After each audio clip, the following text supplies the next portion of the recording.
Hi there, everybody. Good afternoon.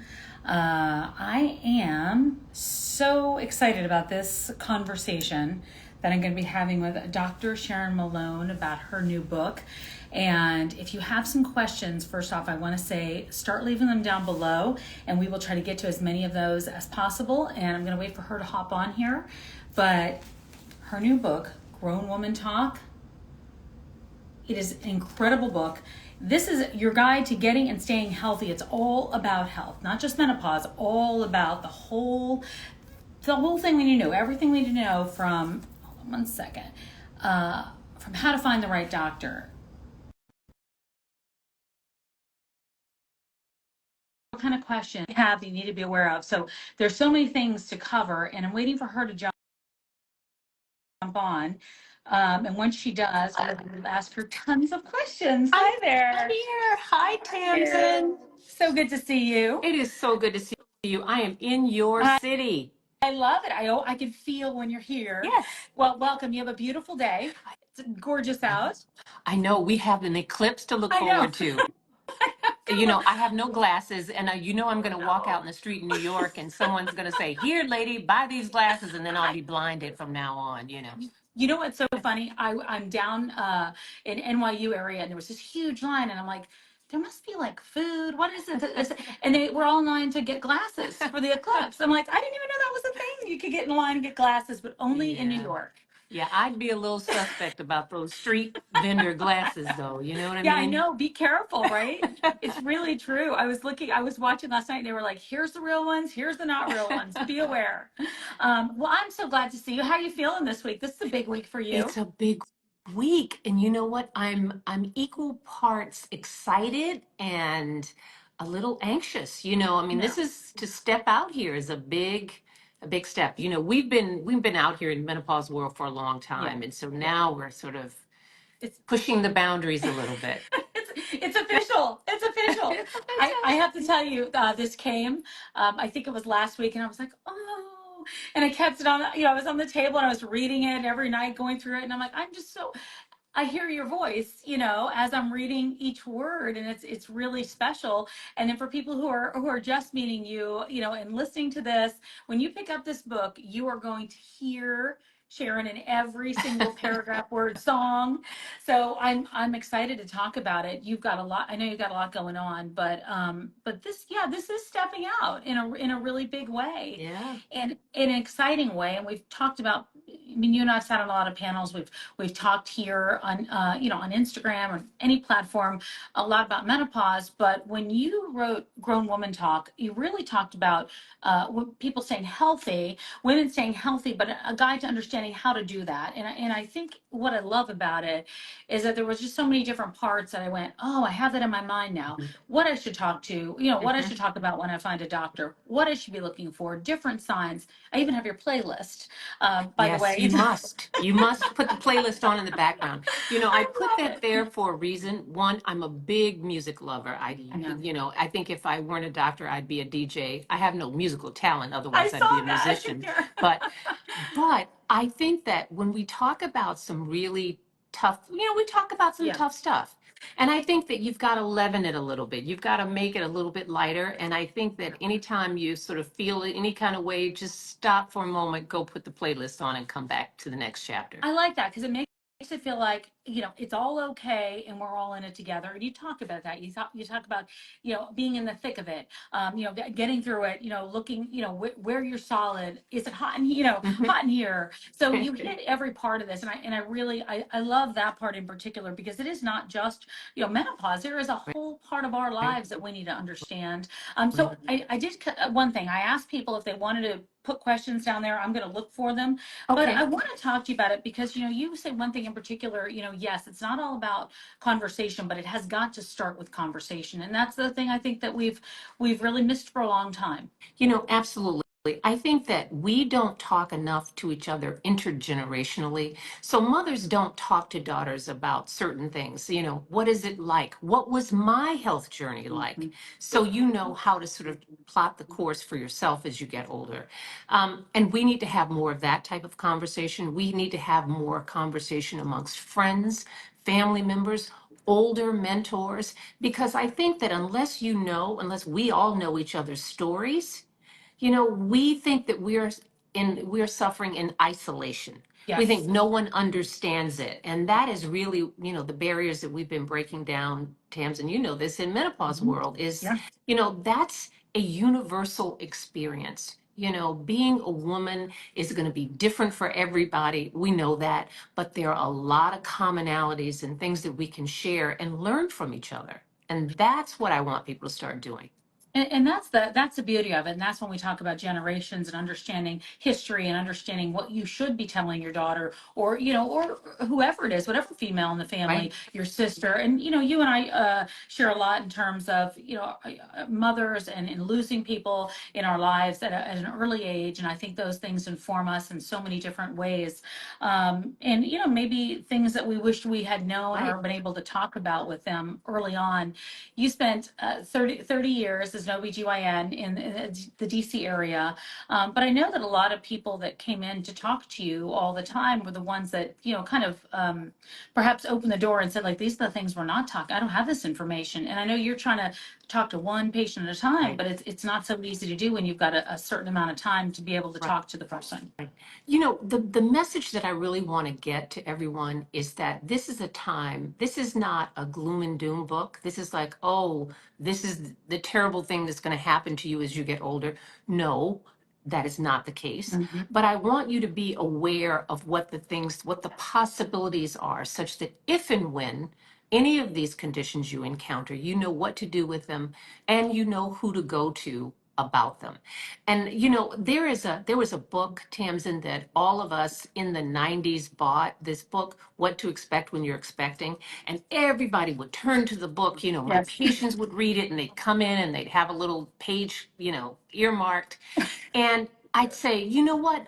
There's no what to expect when you expect to live beyond 40. Hmm. And that's what this book is about. It's not just, like I said, we talk about perimenopause and menopause, Sure. but we talk about all the things that you need to know. Because here's the other situation is that medicine is becoming less and less personal Hmm. as time goes Hmm. on. And Hmm. that's just the lived reality of most women. So if you've got 5 to 7 minutes of FaceTime with your doctor once or twice a year, then I give you some tips about how to be efficient and effective such that you can get the most out of that appointment because, they're hard to come by and you want to know that once I'm in there, I'm ready to go. And these are just, some really helpful tidbits. And then there's also a lot of common sense mixed in with this book Yes. because, I'm the youngest of 8 kids, and I don't think I would have survived if my mother hadn't had an overabundance of just common sense because she didn't have time. She was not running anybody back and forth to the doctor. She had the good sense to know this is serious, not so serious, and when to engage. And I think that's just as important because I think that we, in today's modern world, we're used to doing everything fast. I want to answer and I want it now. Hmm. And that's not always the best course of action to take either, And so I give you really helpful tips, I hope, about things like when do I go to the emergency room Hmm. versus when Yes. can I wait and see my doctor and when do I go to urgent care? Because I think a lot of people don't really understand what's an emergency and what's not. Exactly. And Exactly. that's a very basic level setting that I do. So hopefully the next time you get sick, you're not panicked because you can't get an appointment with your doctor tomorrow. You can sort of self-minister a little bit until you get to the point where you can see a doctor. But you're so right about that because you don't always know, and then sometimes people completely put it off, and then that's a real bad situation. Right? And then sometimes they show up there and they're waiting, and there was no reason for it, and it wasn't helpful, and then maybe they miss it the Right. next time. Let me answer some of these questions. The name Sure. of the book, just to make sure, Grown Woman Talk. Here it is right here. Here's what the cover looks like, and you can get anywhere you get your books. I also will do a link. We're going to add this Instagram Live, everybody, just so you have it, and we'll make sure there's a link also to the book so you'll know where to get it. Okay. I'll just read a few through these. What to expect when your menopausal is here. chiming in. Let's see. Somebody is excited about the playlist. I love that. And yes, we'll make sure that you guys have the link to get this. All right. So I want to. There's a couple of places. Speaking of earmarks, because I earmarked a lot of the different areas of Okay. it. I did hit the one area, making the most of your doctor's appointments. I also love Here Comes the Sun, and I know that we talk a lot about we talk about menopause, but there's also this great side to it. And I think that that's a side that a lot of people are missing. They're missing it because we didn't even know we were in it sometimes Right. until we got in. But when we talk about Here Comes the Sun, it's menopausal, but then it's the rest of our lives too, because we are, to your point, going to live a long time, God willing. God willing, that we will live a long time and we will live a long time healthfully. Hmm. That's what I'm trying. That's the message that I want to get. But I also want young women to understand that, this book is a place for you. There's a place for you to enter no matter what your age. That's Hmm. why I called it grown woman talk, not grown menopausal women Yes. talking. We do a Yes. lot of that too, by the way. Yes. That conversation We needs to got it be all had. here. But it's for, if you're 20 something, 30 something, 40 something and beyond, there's a place for you to enter, because the more you know before you enter any particular phase of your life, the better you're able to navigate and negotiate through that form of life. And the one thing that I would tell all young women is, do not be discouraged. I mean, look at us, Tamsen. I mean, we are, I've got a few years on you, my dear. And let me say, there is never a time, I think, at which you are done with this whole I thing. agree You with know, you. there are all of us that are out here, and I name check a lot of people in this book just to say, look at what people are doing in their menopausal years, Yes. at 50, 60, 70. It's Young. not the face of who you think No. this is supposed to be. These aren't old ladies sitting there waiting to go to the nursing home. We're out here, we're doing stuff. I mean, I wrote this book. When I started this book, I was 63 years old, and Oh, I who love it. knew, I love it. but here we Well, are. I remember when I it was probably a year now, a year plus, and I said to you, I'm thinking about leaving my job. I don't know what to do. And full disclosure, everyone, Sharon's the one that said, like, just go. Do it. Do it. You have no idea what's going to come your way. And I never forgot your words. I never forgot that moment we were both standing there in our suits. I never forgot it. But you really, you make such a good point, and it's important for other women to hear that and know that there's this next place.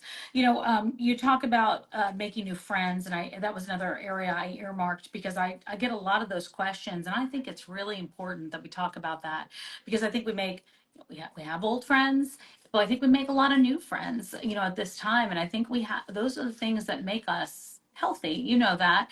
And I think it's just wonderful that you address it and talk about it. I cannot emphasize that enough, because, I grew up in a family of women. I'm the youngest of 8 children, but the last of 5 girls. So there Yeah. was a lot of feminine energy going on Yes. in my house. So I do get it. I grew up with women. It's important to me, those Yeah. relationships with my sisters, with my friends, but I also moved around a lot, Tamsin. So, after my mother died, when I was 12 years old, I was constantly the new kid. I moved here, I moved there, I changed schools, I'd go to different places. I lived with older siblings. And the one thing that always made it bearable was to be able to find new friends in either of those situations. Yeah. So, and I think that as we get older, that's something we don't do often enough. We're not as open as we should be to new relationships and to new friends. And I mean, as I said, look at us. We have a whole, Yeah. just within the past 2 years, Yeah. you and I both have an entire Yep. ecosystem now of new friends with shared interest, whether we see each other every day or we see each other, twice a year. The Mhm. point is that it is sustaining. Yes. And I think that we as women really, I think that's something that we really, really need to lean into, because I can't imagine my life without my friends. No. And I don't toss my old friends because I get new No. friends. You keep them all Yep. because they all serve different purposes in your life. So I encourage every woman out there, if you don't have some friends, I give you a few tips for how to find some, Mm-hmm. even Mm-hmm. to say, even at this late stage in life, because what we do know, the research shows, is that women who live in community and have the community of others, and particularly of other women, live longer Yeah. and are healthier as they age. You got to have someone on with you on this journey. It's no fun by yourself. I know, and and it's somebody who just kind of has your back and points something out that you don't see or don't want to see. Right, And I think that right. that's really a big deal. So somebody's just signed on. Is there a recording? Is there a recording? What did I miss? We're going to share the recording, so not to worry. And yes, Dr. Sharon Malone's new book, the published officially today. Or is it Tomorrow, for tomorrow? Officially tomorrow. tomorrow. Yeah. Um, so Grown Woman Talk, your guide to getting and staying healthy. And I have to say that there was just every part of this that I really enjoyed. And I hear your voice as I go along. It's got playlists. You love music, and there, you said there's a song for everything in your There's a life. song for Uh, everything. Something else that I think we get a lot of questions about, no matter where we are in life, is talk about sleep. And I know you cover Mhm, sleep in this as well. It's mhm, something that's concerning to women all the time, no matter what age you are. I mhm. mean, that starts way early on. Was there a part of the book in particular that you enjoyed writing the most? I know the playlist probably, but was there a part that really, aside from everything that was, the medical parts that everybody needed, I'm assuming a lot of that came from over the years as an OB/GYN, listening to patients, listening to women. But was there one part that you said, like, I can't wait for people to see this part because it's something I have not been able to, I didn't have time to share, or I couldn't share with all these Well, people? what I want the readers to understand is that I wasn't writing this book just as a doctor telling you what to do. I share stories. I share family stories. I share my story. Mm-hmm. And because I want the reader to understand is that I am not talking to you from on high Yep. and this is what you need to do. Yep. I'm sharing real life stories of some of my patients, Mm-hmm. a lot of my family stories, because I want you to understand that I get it. And I get it not just from the perspective of being a doctor giving advice. I understand it from the perspective of being a friend, being a sister, and seeing and experiencing the same things that you're going through. I mean, this is not something that is, foreign to me. Right. I, Right. I navigate and negotiate a lot of my friends' health issues. And the one thing, and that was also one of the things that made me want to write this book, was because I deal with a lot of women who are smart and who have access, and there are no lack of resources when it comes to healthcare. Right. And yet, there are so many things that they don't Yep. understand about how Yep. this whole system works. Yep. And I said, my goodness, if you don't understand this, what what is there for the rest of the world? Because it's confusing. It is. It's not because you're not smart, it's because there's a lot about how we interact with the medical system that we as doctors don't even understand. I mean, please don't make me explain Medicare to you. I don't understand it, and I've Right. already signed up for it. I'm like, Right. I don't know, part A, B, C, whatever. you know I think it's designed to be confusing, a I lot of this know. stuff, I actually. know. I tried to explain to my father, to myself. I was like, I'm explaining it, and I still don't know uh, what I'm explaining. Okay, exactly. but you're right about that. And you have a beautiful quote. At the corner of the book, when you talk about women that are very smart and can talk to a lot of different people or experts or doctors. But First Lady Michelle Obama saying the first person I turn to for a host of issues, especially my health, because there are a host of issues and we just can't have all of the answers, no matter what. And it's important Exactly. that we share this and we have this conversation. That is exactly right. And she is a dear friend, a very supportive friend. And again, a late in life Yeah. friend. I, Yeah. I did not know her forever. I met her 16 years ago. And when she came to Washington, but that's the point that I really make, is to be open. She was open. You're at a Yeah. point where you figure you can't be any more isolated and suspicious about people that come into your life. But at some point, You have to trust your gut and just go out there on faith. And she did. And not just with me, with a whole, there are quite a lot of us, her new friends that she's made in Washington. It's hard to say my new friend of 16 Yeah. years, but but when you're 65, that's a new friend, you know. But you're so right about that. And you have to go out there and be open about it. It's not always easy. It's just not always easy. But and especially of all people of having trust, and Right. it's not easy to, to be vulnerable. It's just simply not. But you know It's what? That when I talk about friendships, and you talk about what's important to you in a friend, I think that one of the things that you really need to do is look in the mirror and say, well, what kind of friend am I? You yeah. know, because if you Then can look, you yep. can't look in the mirror and say, well, gee, I'm dependable, I'm trustworthy, I'm kind. If you can't answer, Yep. affirmatively to those Yep. questions, Yes. then maybe you need to do a little work on yourself before you try to go Exactly. find a new friend. So, Exactly right. And I think that's the one thing I feel good about learning at this age. I feel like I'm learning, not learning, but I feel better about my gut. yeah, I feel like what's right. And I even think that applies to your health. You know if you have questions about maybe a doctor's advice, whether or not this is the right answer, or you need to, be a little more inquisitive about something. And I think that that's what you give in yeah. this book is like, here's the information you might know, but here's something else you might want to ask. But and by the way, you said I don't do it from up high. I don't think you've ever talked like that. You always make everything, Dr. Jane Morgan chiming in. Hi, Dr. Jane Morgan.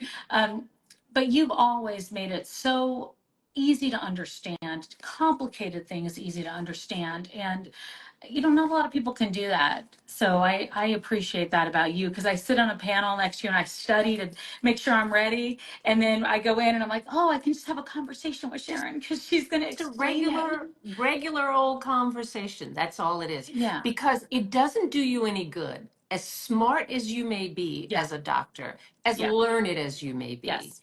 if you can't effectively communicate that knowledge Yeah. to the person that you're talking to, then you may as well be, Yeah. you may as well be talking to the Yep. guy on the corner. Yep. And I think that that's what doctors forget, because we do spend so much time talking amongst ourselves and Sure. using terms and terminology that regular people don't understand. Yeah. And you just have to say, I'm always, there's a part of me that's the doctor, but there's always the part of me that's Sharon Malone from Mobile, Alabama, who grew up with people who didn't have, highfalutin degrees and whatever. And you can speak in a way that you're communicating effectively while not talking down to people. Hmm. And I think that that's the part that you're really trying. That's where you're trying. That's your sweet Yeah. spot as a physician. Otherwise, on either end, you're not doing anybody any good. You're so right about it. And I think that, when I read the book, it's my girlfriend talking to me, it Yeah. is. And I think people are going to see that. Okay. Playlist. So there's a playlist in the back. Sorry, I have your postcard from, that was my bookmark. So playlist, is it favorite song? Is there one? Oh, I have so many. There's so many. I know. I You figured know that was what? going to be a hard one. I couldn't even come up Okay. with a I favorite won't song. make you. I won't But make you. I used them thematically. So Yeah. there's some songs in there, because what I did is in between the text, I'll just sort of, there's a little musical note that's interspersed. So it will correspond to a song that's in the playlist in the back. And then I each love it. chapter has a song title as the Yep. chapter name about whatever I'm talking about. And it's funny. Can you imagine when I went to my editor and I was doing my book proposal and I said, oh, okay, I have this idea for a book. Right. Okay, I'm going to tell some stories, and then I'm going to give some medical advice, and then we're going to talk about Alzheimer's, and then we're going to, and we're going to talk about Right. cancer. Oh, and then there's a playlist at the end of each chapter.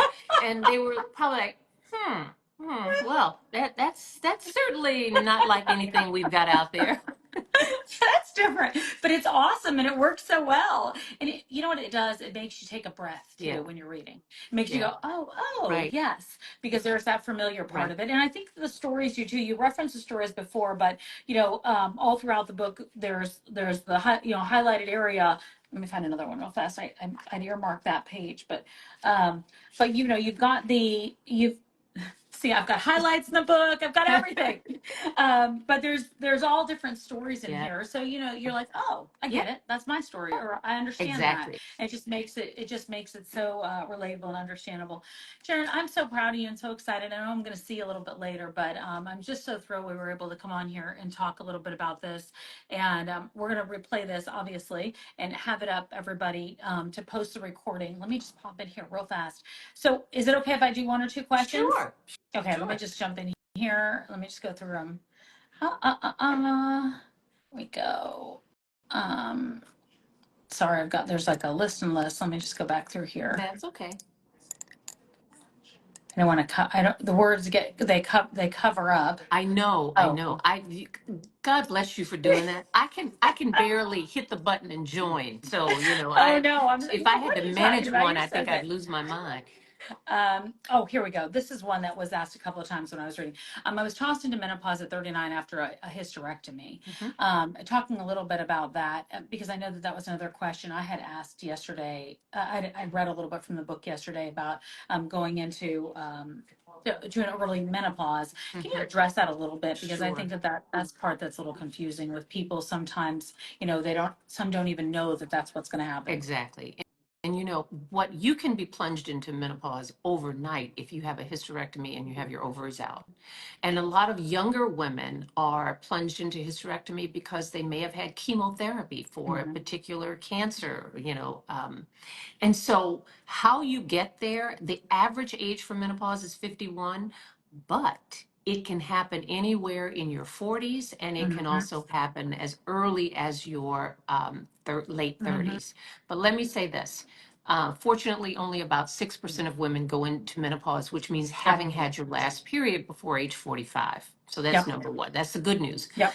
But the reason why the message really needs to be driven home for women who have early menopause, that puts you at higher risk for other long-term health complications, such as cardiovascular disease, such as osteoporosis, such as Alzheimer's. So I would encourage any woman who has an early menopause before age 45 or premature Mhm. menopause before age 40, you more than anyone should get yourself to the doctor to talk about options for hormonal treatment. Because imagine you're going to have 10, 15 Yeah. years more aging time than someone who has menopause in their Mhm. early to mid 50s. So yes, if you're menopausal at 39, if your doctor has not talked to you about hormone therapy, then you need to find someone who will. Wonderful. And I want to just go back and say again, this book is everything. It's not just menopause. This is about your health. This is about understanding it. This is about your wishes, your wellness wishes, so you understand exactly what you want, what kind of health you want, all the way to how to make plans down the road as you get older, just to understand a little bit of everything. And then reader's notes in the back, so you take notes. So, or you can highlight like me, which you do both. Yes. Okay. Sharon, I know I will see you shortly. Thank you so much. We'll make Yes. sure everybody that there is a link to a Grown Woman Talk on all of the IG lives. So we'll make sure that that's up there so you can link right to the book. And congratulations on your publishing day. Come tomorrow, my friend. It was Thank you great to so see much, you. Tamsen. All right. Thank Always a you. good time. You Always a too. good time. All right. Bye bye.